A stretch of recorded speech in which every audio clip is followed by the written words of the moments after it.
All right. Thank you, Lacey. And thank you all for inviting me and letting me have a little bit of time with you all this weekend or this day for your conference. I'm super excited to be able to talk with you today about social and emotional learning. So I want to make sure we get into it because I have a lot of information to kind of share, hopefully give you some really great stuff for you to think about as you're heading back to school in just a bit. We don't want to rush summer too much, but we know that school will be coming up in a little while. Um, so, so the objectives for today's session for the hour that we have together is look at the benefits of incorporating social and emotional learning, or SEL, into instruction and how we can specifically emphasize that with students with disabilities. We're going to think about the various methods for how we can incorporate SEL into instruction and how we can measure that. Again, being a psychologist, I'm always thinking about the measurement side, and that's what we do in education. When we teach, we want to measure to make sure everybody is getting the skills that they need. Again, just a quick disclaimer. I am the author of the Social Emotional Learning Skills Inventory that is in production with Western Psychological Services.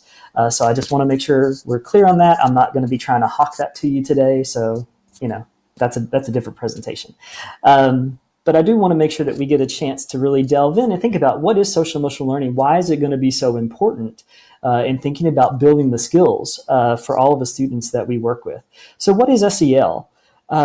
There are several different theories and several different models for what social emotional learning is around the world. The one that seems to kind of be taking the most hold here in the US and in Canada, other places, is the CASEL model. So CASEL is the Collaborative for Academic, Social, and Emotional Learning. They're based out of Chicago. And so this is their model to where we think about social emotional learning being composed of 5 different areas, and it's embedded within the context where we teach, our classrooms, our schools, the homes and communities that our kids go to. And so we got to think about it in all these different levels for how SEL is built and how we think about portraying it to the students in our schools. So let's go through and just make sure that we get a really good understanding of what each of these 5 areas are about. So the first one is about self-awareness. So self-awareness is being able to recognize your own thoughts and emotions. So that's going to be kind of like this self-regulation type of thing of me being able to reflect and me being able to think about what my strengths are, what I don't do so well, and that can give me a sense of optimism. And again, we want to think about a growth mindset versus a fixed mindset. You probably heard about that before, like a fixed mindset of, oh, my brain, this is what it does, this is all I'm capable of, versus a growth mindset of, well, I may not be good at this right now, but I can continue to build my skills and grow things.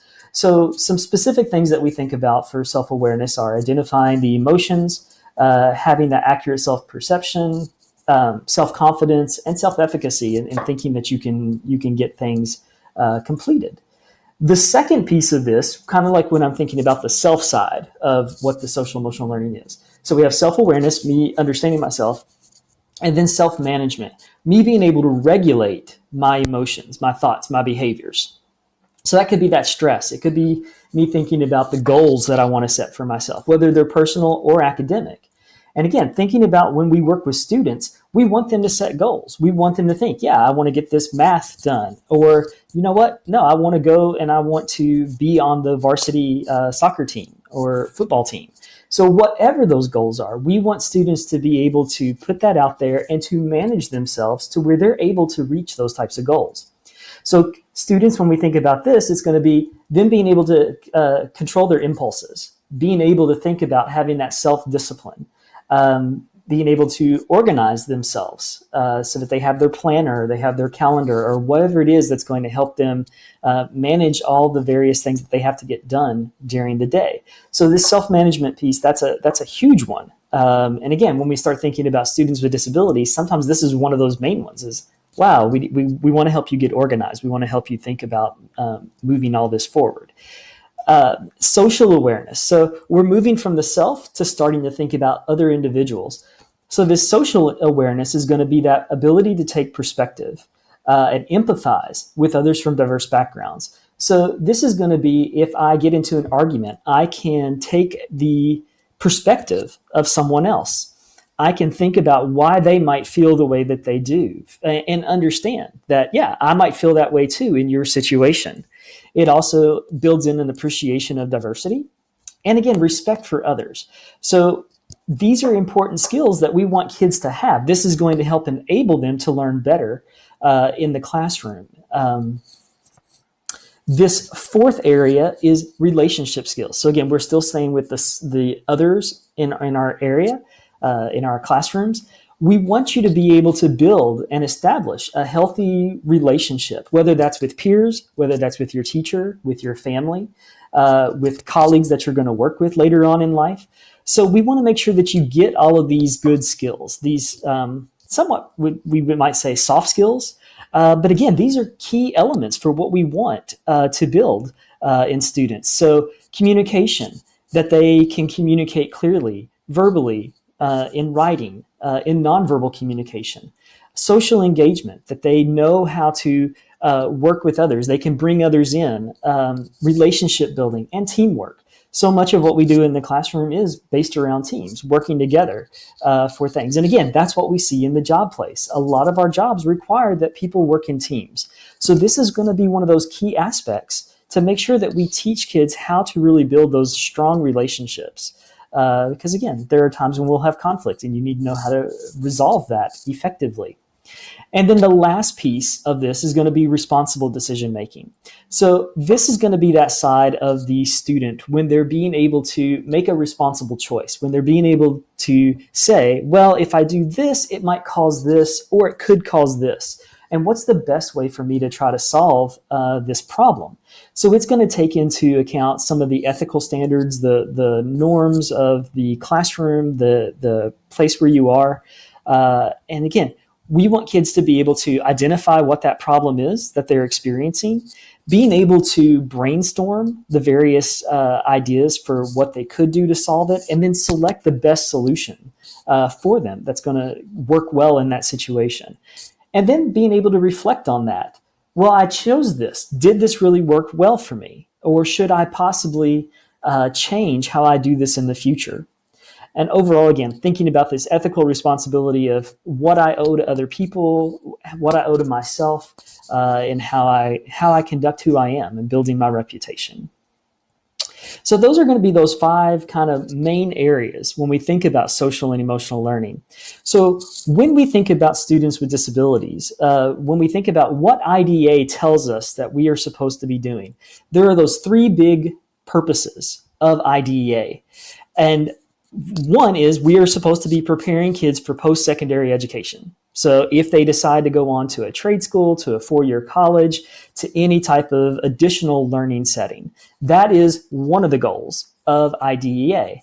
The second is that they are ready for employment, that they would be able to go out and get some type of job or whatever. And then the third is going to be that they are able to live independently. So ultimately, when we're thinking about creating that IEP, when we're thinking about how we're building the programming, all of that programming is meant to do these things. And I hope that we can see, yes, math is important, reading is important, all of those academic skills. But think about those 5 areas that we just kind of went over. How many of those are going to be important to these 3 main goals of what IDEA is?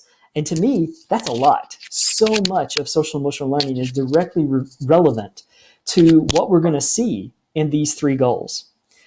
So SEL is going to help promote these types of outcomes. Texas doesn't necessarily have TEKS that require that we teach and measure SEL competencies. Now, those have been developed in many other states. I think at this point, over 24 states in the U.S. have developed specific goals like that. But the Texas legislature has been working a lot to start incorporating bits of these in some of the revisions to the TEKS and some of the calls for mental health training and other things that are going on within Texas. So you're going to see some of these areas kind of pop up. It may not be exactly the way Castle says it, but these are coming in Texas at this point. So that's kind of exciting news to see. When we start thinking about the skills for what do we want to produce? What is the ultimate role of education in general, we want these kids to graduate and go find something that they're going to enjoy, something that they're going to be able to contribute to the economy. And so here's what we think. Here is what we see our employers telling us: we want these skills in our workers. And I've just kind of gone through to say, hey, when we think about what these top 10 skills are, how many of them relate explicitly to social and emotional learning? So here what you can see is critical thinking. That's going to be a huge one related to self-awareness and self-management, of being able to think through those different types of pieces. Adaptability and flexibility. Again, you have to be aware and be able to manage yourself if you're going to be adaptable to whatever situation might be coming up in your workplace. Emotional intelligence. Well, that's going to hit 4 out of 5 of these, I believe. So that awareness, that management, that's going to get into your social awareness as well as your relationship skills. So employers want someone who is going to be able to work effectively with other individuals. And all 4 of those skills are going to be critical for that. Cultural intelligence and diversity. So again, that social awareness talks about having some empathy, having an understanding of diverse perspectives, and valuing diversity within or with the individuals that you work with. And again, those relationship skills. Leadership skills, all 5 areas are going to come into play there. Judgment and complex decision making. So that is going to hit directly onto responsible decision making. And ultimately, employers are saying they want individuals who can collaborate. And again, all 5 of those skills are going to be essential for helping an individual to figure out, how do I fit into this team? How can I share my expertise and learn from others? Collaboration is about sharing as well as getting from others what you lack so that you come up with a better solution to that problem. So social emotional learning is going to be really key, I feel, to any of these types of skills when we're thinking about wanting to build those. What we see when we start implementing SEL programs within schools, or SEL types of instruction, or having a focus on SEL, is that in the short term, you're going to get those competencies. Not every kid comes into the classroom ready with these competencies. Not all the homes, not all the environments support learning that is going to lead them to be able to engage in that skill very skillfully at the beginning. So we want to think that we need to start teaching these to every kid. Any kid is going to benefit from this type of instruction. What we also see is when we start teaching these types of skills to kids is that you get more positive attitudes towards themselves, towards others, and to their own tasks, to school, to their teamwork in baseball, football, whatever. So they're just more excited. They have these positive attitudes for that. We see fewer conduct problems. So for those administrators, principals, APs, everybody, we like hearing that. So kids who have more social emotional learning skills, competencies, they don't act out as much. They have other ways to solve problems. They have other ways to ask for assistance. We see reduced emotional distress. And again, we've been seeing that when we start talking about the Texas legislator, talking about kind of mental health initiatives, thinking about how do we build stronger kids. SEL is one of those ways to do that in reducing that emotional distress. So that could be stress, depression, anxiety. All of those things are somewhat related. It's not exactly the same, but we do see a decrease in those types of issues when we start teaching kids these skills, and an increased academic performance. So that should be a huge piece that we all think about, because again, we know we want the kids to get the reading, writing, and arithmetic. So helping them to learn these social and emotional learning skills boosts and enables them to do better academically. So those are just the short-term benefits. What we see long-term is our high school graduation rates improve. So again, that's one of those indicators that we want to think about. What percentage of our kids graduate? How many kids are college ready? How many have healthy relationships? Now, again, that's not a marker that we necessarily take in schools, but don't we want all of our students to have a healthy relationship with whoever they date, with their family, with themselves? We want to build that capacity that they're going to be able to have a great life, overall improved mental health, reduced criminal behavior, and more engaged citizens. So those are just some of those benefits that we're seeing when we start doing direct instruction and incorporating SEL instruction within our schools and buildings. So how do we assess social emotional learning competencies? So there are different ways that we can do this. So again, when we think about this from our educational framework, we typically have those TEKS, which leads us to select a curriculum because we want a curriculum that's going to cover those standards. We then have that instruction. And then after we instruct, we assess students in some way, whether that's a screening. So again, that could be a brief, like 10-item thing, just a couple of questions, seeing how kids do, checking in with them. It could be formative, so how we're taking data over time, or it could be summative. So summative being like the STAR test or any of those big measures that we think about as an outcome for students. So that screening, formative, and summative data all lead to our learning outcomes to let us know, are we getting the skills they need? Are they exhibiting those from the instruction and everything else? And we need to think, if there's a breakdown, where is the breakdown possibly in this? So that's the broad one.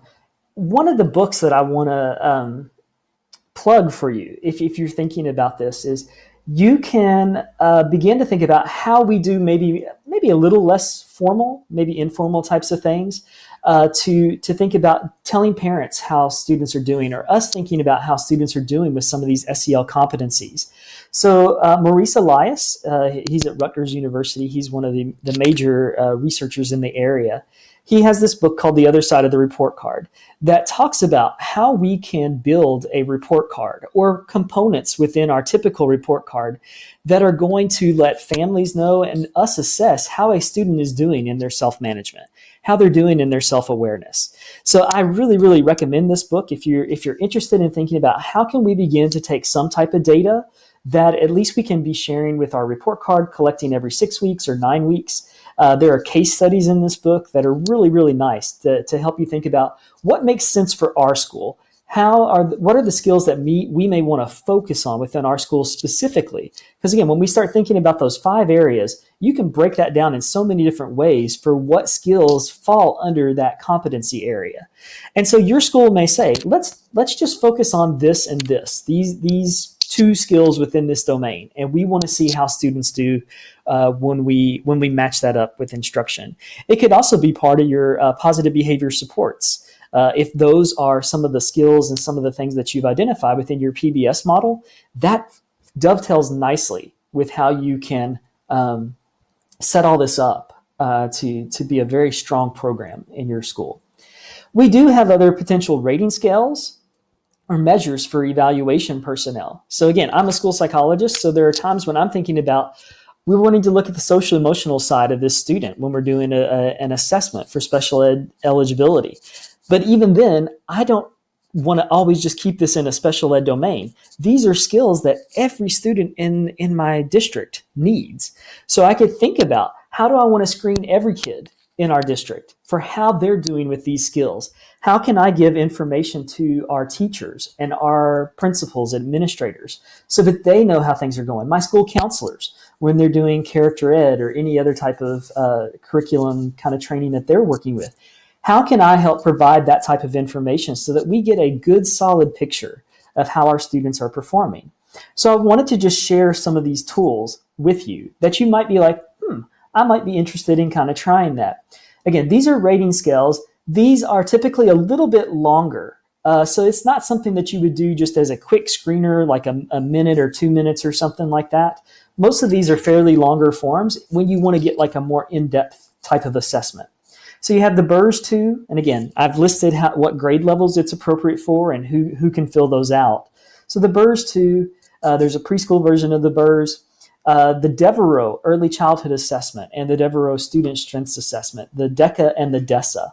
I worked in Mississippi for a while with our Head Start there, and as part of the Head Start mandate, we had to screen every student.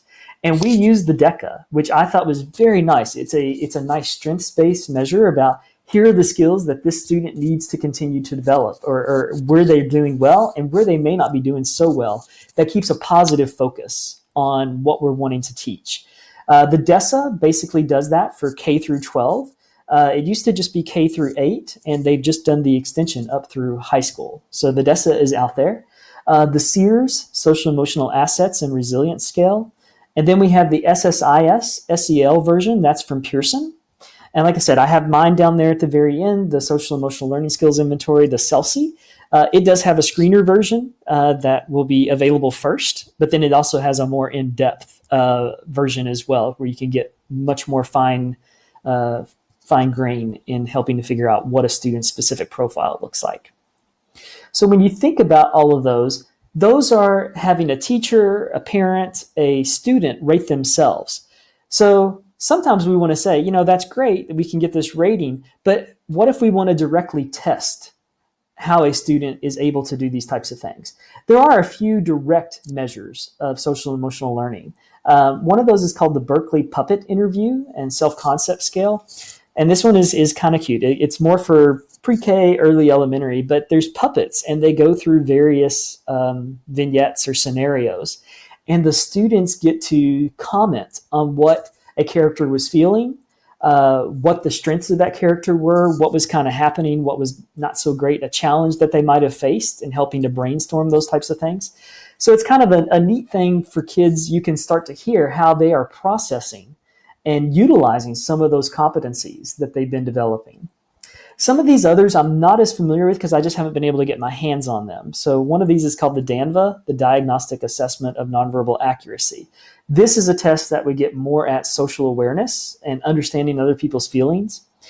Some people in our audience, if you're a school psych or a diagnostician potentially, you might be aware of the NEPSI. The NEPSI has some subtests on there that get into social awareness and thinking about taking perspectives of others. There's also the SIP-AP, or the test of problem solving. So the test of problem solving is something that a speech pathologist might end up giving at times, or the social language development test. So again, this is going to get into relationship skills, how they're beginning to make decisions within their life. And then the preschool self-regulation assessment. So that's more about a self-management, being able to manage those big emotions that, preschoolers feel. Like somebody looked at me wrong, or I stepped on a line and I'm crying. Like, we got to figure out how to manage those big emotions. When we think overall just about assessment, you always want to start with the goal in mind. So consider the characteristics and the needs of your community. So you want to think, what are our students like? What are our parents like? What are the skills that we have of the teachers and administrators in our district? How can we build this program that's going to, again, give us the biggest bang for our buck? You want to determine how any type of assessment might fit within your regular curriculum, your Tier 1 instruction, any potential screening that you might want to do. I've been working with certain districts in Texas when I was there, doing universal screening of social and emotional learning. So we were either screening all of different elementary schools or the ninth grade of a high school campus. I worked with a district in Colorado that said we want to work on screening our seventh graders because we're not fully up to scale yet on everything. But if we screen our seventh graders, then we're going to think about how we're going to incorporate instruction of this in eighth grade. And then they were going to downward expand later on. If you think about, if we had this type of screening data, would that not be some very rich data for your MTSS team or your RTI team or your student problem solving team? So if you have all of this universal screening data and Mrs. Torres is having difficulty with a student, you can go ahead and pull up saying, oh, look, here is Johnny's score off of our social emotional learning screening. It seems like he's very low on self-awareness and self-management right now. So that might be something that we want to incorporate into his intervention plan as we're trying to help him work on these things. We also want to think about, this is data that could be incorporated into a comprehensive evaluation. Now, when we think about social emotional learning competencies, these don't necessarily line up exactly with diagnostic criteria or eligibility criteria for an emotional disturbance, or for autism, or for other health impairment, for ADHD. But how many kids who have one of those eligibilities need better self-awareness, need more self-management skills, need to understand how to develop those relationships, or to be socially aware, or just make better decisions? I would say almost all of those students in those categories would really benefit from us understanding where are your skills right now and what are the skills that we need to target to build into your IEP to help you get that down and to help you be more successful in school. So the other thing you're going to think about is when we're doing this assessment, is this going to be a gen ed responsibility, a special ed responsibility? Will your district have a social emotional learning coordinator or interventionist? I've been working with SEL for Texas, which is the social emotional learning for Texas. It's a technical assistance group.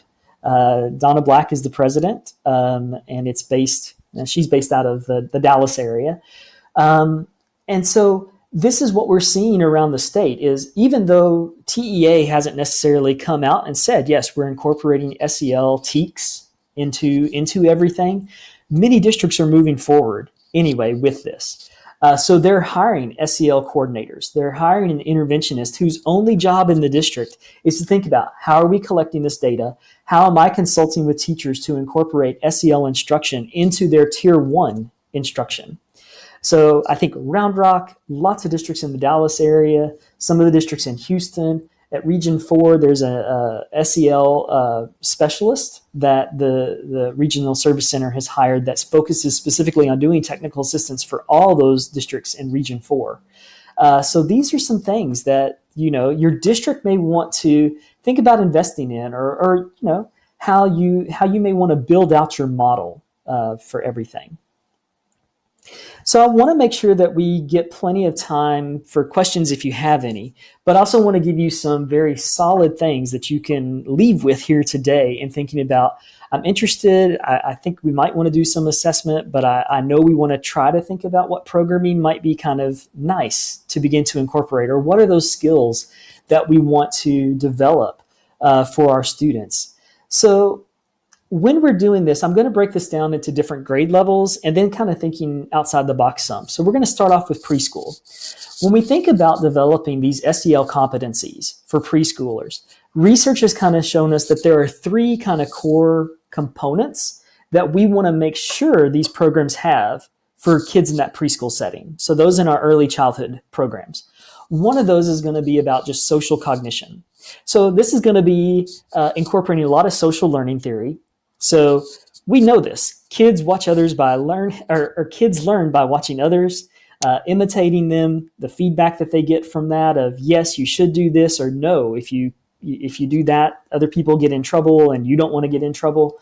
So a lot of our learning is going to involve kids watching others, trying to imitate those skills and then getting feedback from that. The other thing is going to be social information processing models. So this is going to be them understanding those social cues for when a teacher is giving a social cue, for when a peer is giving the cue of, I'm playing with this dump truck right now, so don't try to take it from me. Or I'm ready to have fun with somebody, or no, I'm in a bad mood. We want kids to start internalizing those cues so that they then are like, oh, this person might be feeling this way, so now I know that I can engage with them this way to help them. This helps think about what the social goals are as well. And we know for young kids, their main job is play. Play is how they learn. So incorporating those games, using any type of play activity to think about social problem solving. What do you do when we both want to play with or play on the swing? We could take turns. I could go play with something else for the time being because we both can't sit on the swing together.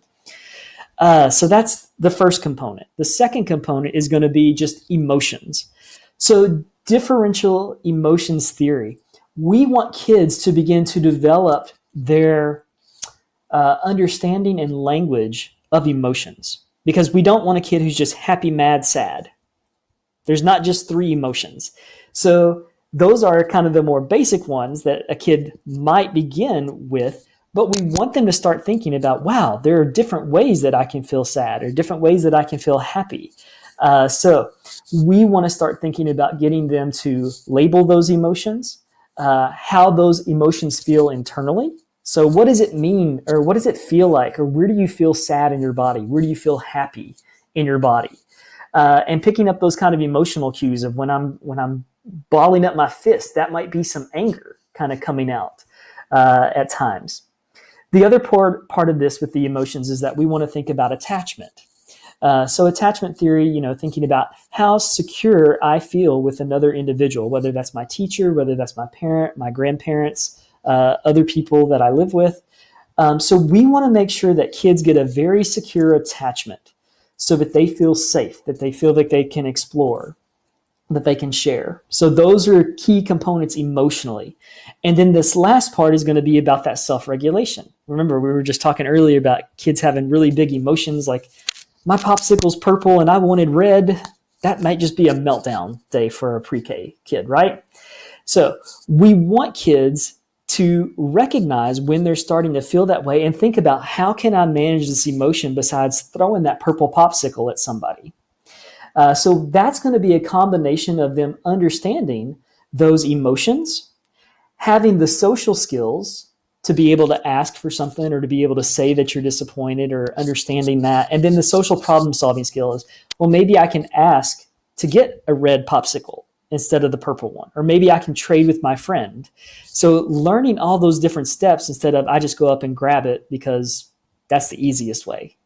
So these, like I said, are the three core components when we're thinking about if we're trying to build a good program for preschool students. So when we think about what some of these programs are, here are some of the evidence-based programs that you might want to check out. And maybe you have these in your district now, or if not, these might be things that your team may want to consider. So the Incredible Years, wonderful, wonderful program. I've had several friends who have used this. I haven't had the opportunity to use this one yet, but Incredible Years has tons of support behind it. So when you're thinking about this program, it does help teachers understand that you need to give a lot of specific and contingent attention and praise. When you see kids being good, you want to tell them that they're doing good. You want to reinforce that behavior for when they have helped out a classmate or when they have done something nice.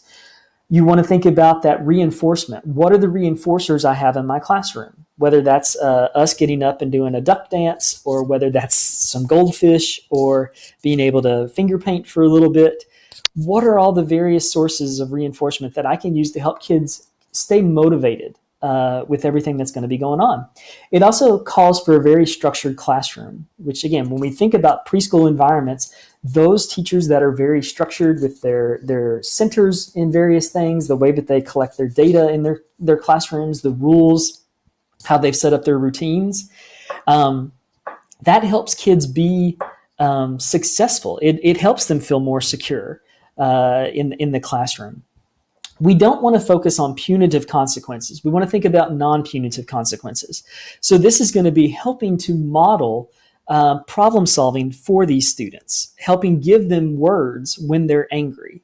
And again, focusing on those student-teacher relationships. So again, we want that student to feel very connected with the teacher.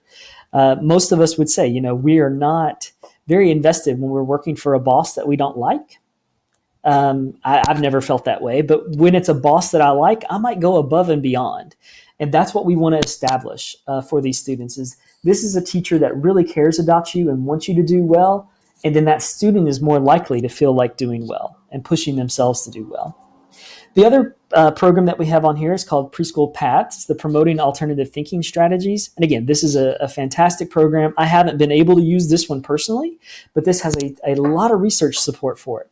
So this one focuses on building friendships and pro-social behaviors. Again, focusing on that emotional knowledge, being able to label all those various feelings, getting into those more complex types of feelings like disgust. If you've ever seen, I think it's Disney's movie Inside Out or In and Out, Inside Out, I believe, with all the emotions, joy and disgust and all that. That's kind of what we're thinking about for building that emotional knowledge of kids. Again, helping them understand self-control, helping them to delay gratification, helping them to think through, well, I can wait on this sometimes. And again, the social problem solving of how do I, when I'm angry with somebody, how do I solve this problem? Or if I'm upset about something, can I get somebody to help me? Can I learn a different way to do this this problem in whatever way? So that's for our preschool aged kids. If you're at the elementary level, we're going to get a little bit more advanced, and that's what you're going to see as we move up in how our instructional components need to change to keep meeting the needs of students as their brains are developing, as they're growing and maturing. So we're not going to leave emotions behind when we get to elementary. That's still going to be a key piece. Students need to be able to recognize and manage those emotions. So we're going to keep continuing to teach that language. We're going to keep teaching nuanced types of emotions. You're going to feel jealous. You're going to feel ecstatic at times. So making sure that we always continue diversifying that emotional knowledge. That second component is going to be interpersonal skills. So as we know, kids' relationships get more complex with each other as they get older.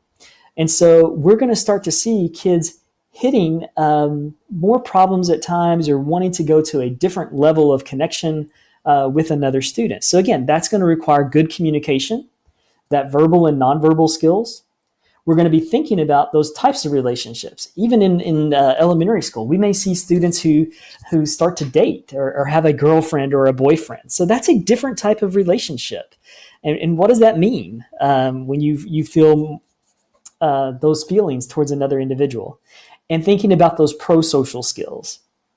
The third component is now going to get into really thinking about trying to build cognitive skills for these kids. We want to make sure that they can learn to regulate their attention. Some of the goals I can remember working in early childhood is we wrote a goal that a student would be able to sit still and pay attention to a story for 30 seconds or a minute, because that was a lot for some kids, just being able to sit still and pay attention to a book. Well, this is what we see in elementary, right? We want kids to be able to sit down and sustain their attention, whether that's with sustained silent reading. So not all kids are born that way. They don't necessarily come in like, oh yeah, I can sit for 45 minutes and read quietly to myself. It doesn't happen. I have trouble with that as an adult nowadays, it seems. So we want to think about, how do we scaffold this to where their attention span gets longer and longer, that they can sit and listen to a lecture for a little bit longer period, or that they can engage and do their own self-regulated learning on some type of task. So we want to start building this up within elementary school, because we know that's more expected at the secondary level, at middle school and high school. We want to make sure that they're starting to get their planning skills. Like, a teacher is not going to remind you every single time that you have this assignment. You need to figure out a method that's going to work for you to plan how to get your backpack home and everything that you need to take to your parents. And again, inhibition, being able to stop at times when you might feel like calling somebody a dummy, but you inhibit that response and you don't call that person a dummy, because that's not nice. So we want to build that attention, planning, and inhibition. The fourth component that we see out of very successful programs for elementary is the students' attitudes and perception. So again, helping them to feel good about themselves. This is going to be kind of the self-esteem side of things, of knowing that you're a good kid, you're a worthy kid. I like you. So that leads to that school connectedness. One of the best talks I think I'd heard at a conference was talking about, connectedness is what it's really all about in a school. If a kid feels comfortable, if they feel connected with their teachers, they are so much more likely to be successful, to be willing to come to school, to do well, when we create that kind of connection. And that is one of those key components. I mean, we saw it in the secure attachment for the preschool kids. Connectedness is going to be another big piece in elementary. And that connectedness with that teacher, with your principal, with your counselor, with your lunch staff, like everybody in that building, your bus driver, that helps lead to this motivational piece. So you're getting motivation externally from the individuals around you, whether that's your teacher, your teaching assistant, whoever, but you're also beginning to build intrinsic motivation of, I like math, I enjoy doing math, or I really like playing soccer, and that's really fun for me to learn here at school, or doing art at school. Whatever it is, you begin to find what you're good at, and then you start getting reinforced from doing that activity and increasing your own skill. So we want to increase that motivation externally and intrinsically as we're building the student through the grade levels. So some of the evidence-based programs for SEL in elementary, this one is called Caring School Community, and I've given you the links to these. Again, I have not used all of these myself, but the Caring School Community really has a focus on this interpersonal and self skills. So it's a very nice one, supported within the literature. We've already talked about paths. There was the preschool program for paths, but there's also a program for elementary. And again, it's going to hit all of these things that we were just talking about, the self-regulation, the emotions, relationships, self-esteem, all of that. Some other programs, positive action. Positive action is one of the curriculum that I have been able to work with. And I will say I really enjoy it. I don't get any kickback from that. But it is a wonderful curriculum. It is meant to be done throughout the full year, and it's meant to be taught in a general ed kind of setting. And the focus of this is that you're focusing on that triangle of thoughts, feelings, and behavior, or thoughts, feelings, and actions.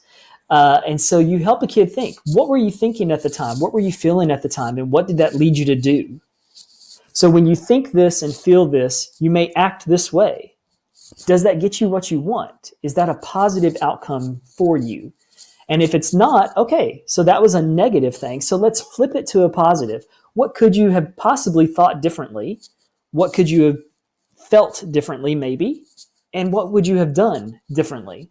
So understanding how that triad works with thoughts, feelings, and behaviors gives kids a different way to interact with teachers and their friends and everybody else in the school.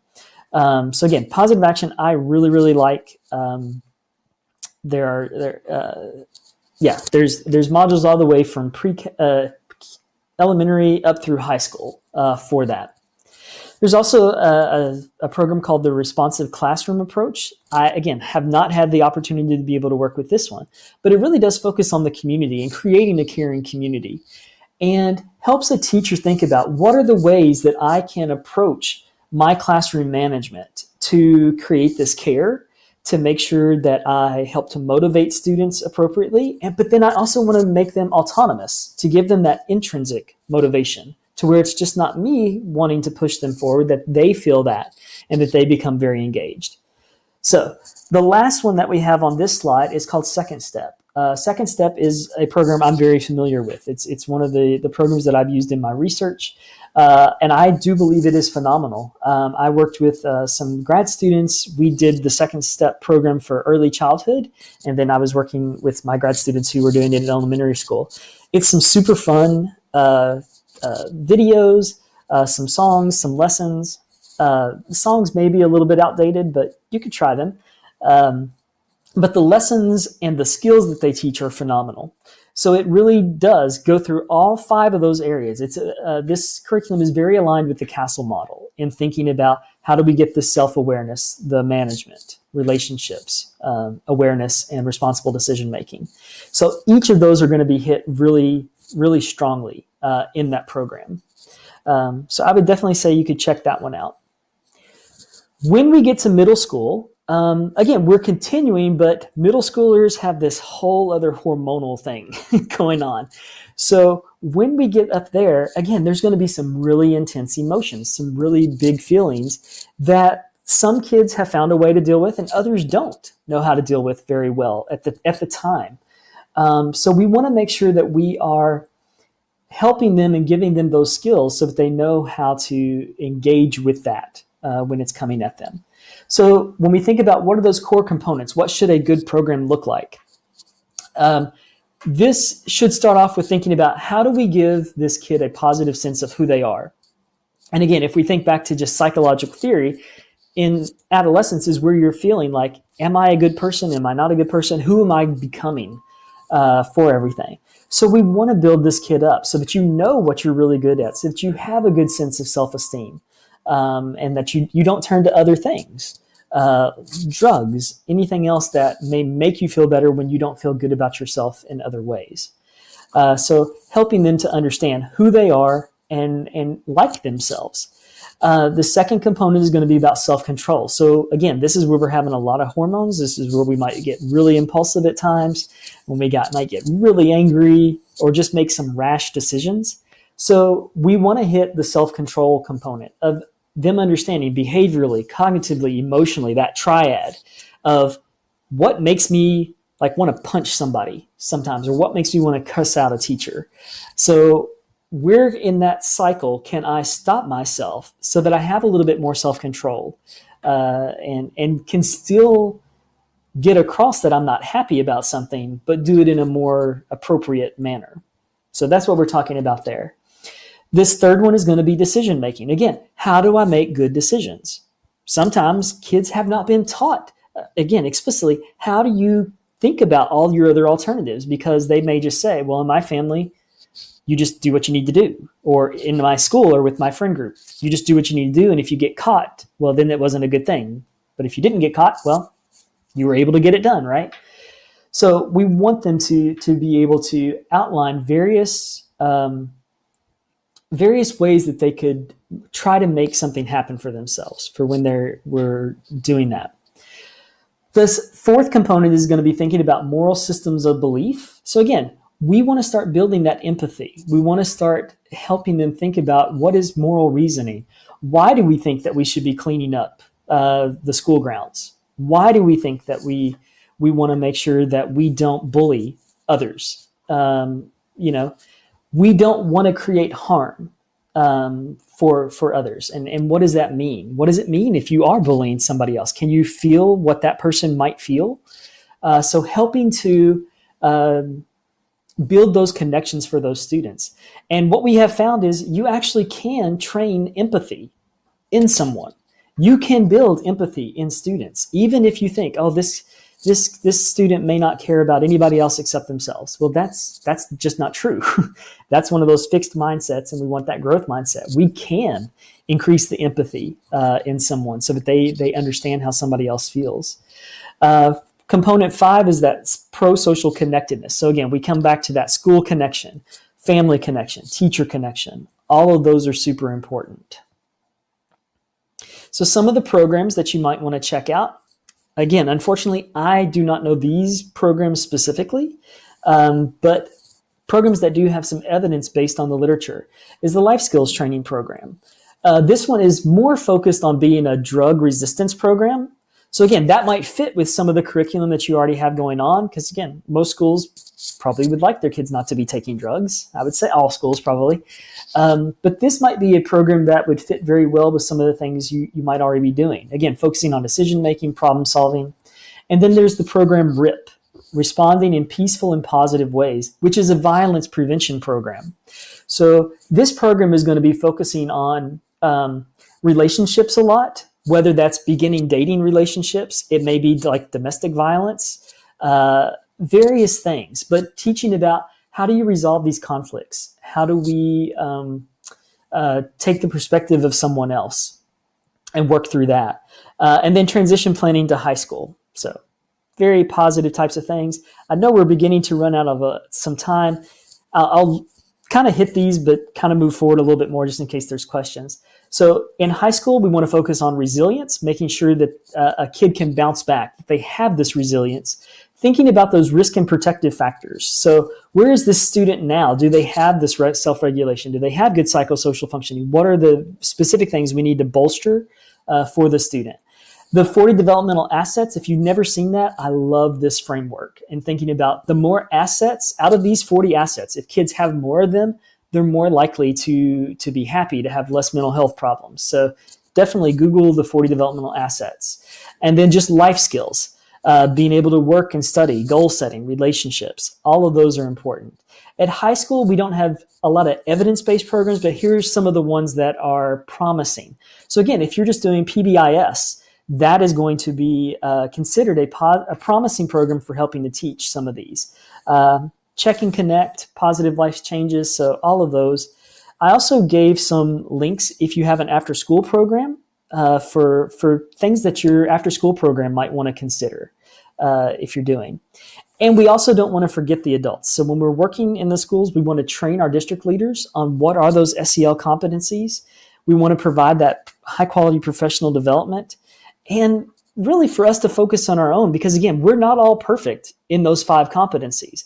What am I better at? What am I not so good at? in that, and how am I modeling that for students?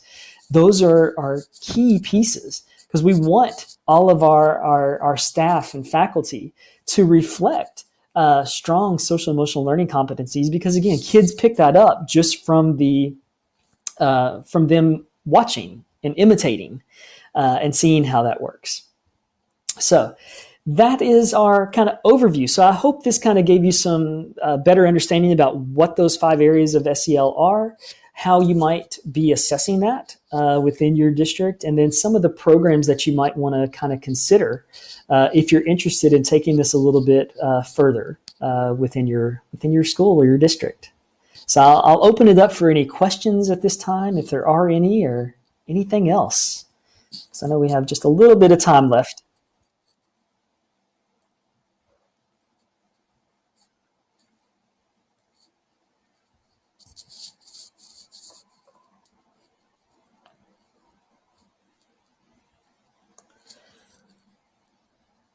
Yeah, so if you have a question, you're more than welcome to submit those in your Q&A tab at the top right of your screen.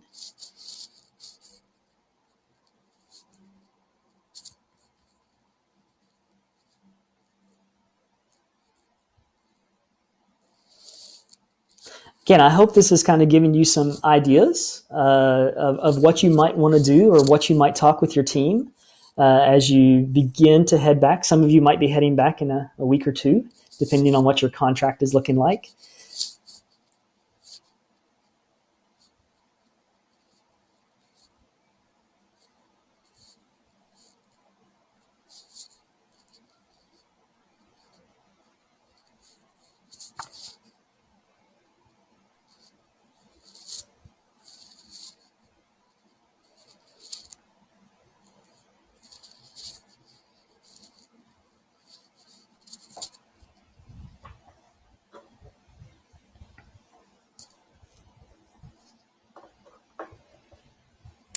Also, just want to let you know you're more than welcome to email me. My email address is up there, thomas.shanding@ubc.ca. If you have any other questions about today's presentation, or if you had other questions or thinking about things, we do have a question. Is there a resource for middle school mini lessons for SEL that can be incorporated as part of daily instruction? So when we think about the instruction piece of this, not everything has to be out of a boxed program, like positive action or second step. So you can incorporate SEL instruction in many of your other subjects. So if you're doing a reading class and you're reading some type of novel, some type of book, you can stop to just go through and start asking some of those questions of, so what is this person's culture? What do you think they're feeling? Are they exhibiting empathy for this character? So you can model some of that discussion and have those discussions even when you're not using like a typical curriculum where you would have like a full 45-minute lesson for that. You can build in those little moments for, like I said, lots of different things. Reading is always one of those easier ones for me to kind of think about, but like social studies, when you're going through and you're talking about the relocation of indigenous individuals off of land, that's a huge one that you could be talking about for how that relates to empathy, perspective taking. What were other people thinking during this time? Why do we think differently now about everything? So I hope that you can get creative. Like there's no one way necessarily to just teach these skills, and at any point you can be modeling those for students. So again, if there's a teacher that may just be getting mad and might lose it and just raise their voice a little bit, well, that's not very much modeling some SEL. We want to model that self-regulation of, you know what, I'm going to take a moment and why don't we have a talk outside? So that models that I can still have a talk with you, but I'm going to do it in this respectful way instead of doing it in front of the class, maybe leading to a more emotional response from the student, but that you can manage that emotion and still feel mad, but you don't have to get mad to feel mad. I hope that's maybe helpful in thinking through that.